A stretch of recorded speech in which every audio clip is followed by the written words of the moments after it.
Feminist criticism in wedding dance. Feminist literary criticism is literary criticism informed by feminist theory, or more broadly, by the politics of feminism. It uses the principles and ideology of feminism to critique the language of literature. Feminist criticism is also concerned with the ways in which literature and other cultural productions reinforce or undermine the economic, political, social, and psychological oppression.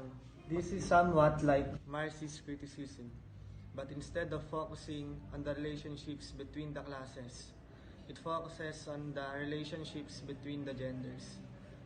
Under this theory, you would examine the patterns of thought, behavior, values, enfranchisement, and power in relations between the sexes. For example, where are you going? Where have you been?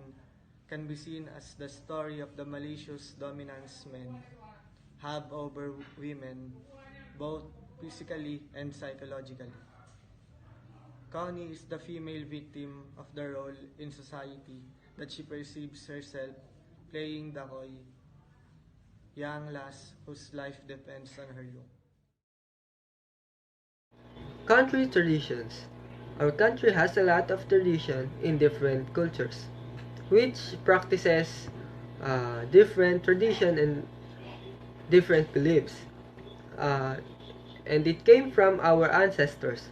One of the Ifugao's tribe tradition and belief is the story of wedding dance. The story of wedding dance showed the way of living of and culture of the Ifugao. Uh, and one of their tradition is that a man should have a child before the seventh harvest. And after the seventh harvest and the man never have a child, uh, he should have to separate with his wife and find another woman that could give him a child. This paper aims to criticize through the use of feminist criticism on how the culture determines the gender issues, and how women are socially and politically oppressed by patriarchy. Moreover, it explains how the women are oppressed and excluded in the formation of laws in the ages before modernity allowed the participation of women in civil rights and governance. In the text, the revocation of marriage is easily applied without the consideration of the wife.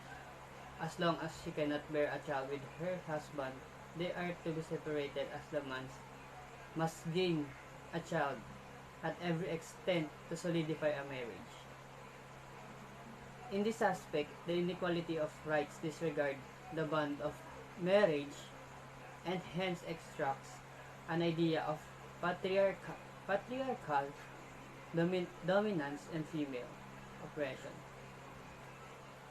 The pain and suffering which the woman had to endure in narrative was offered out loud yet caused by disparity under an unwritten law.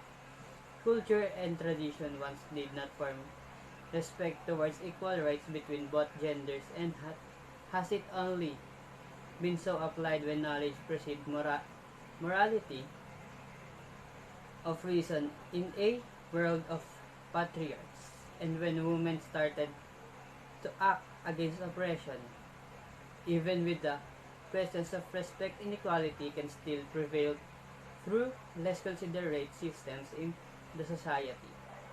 Social systems create bias between the two genders with its varied factors pertaining to distinction in levels of capability.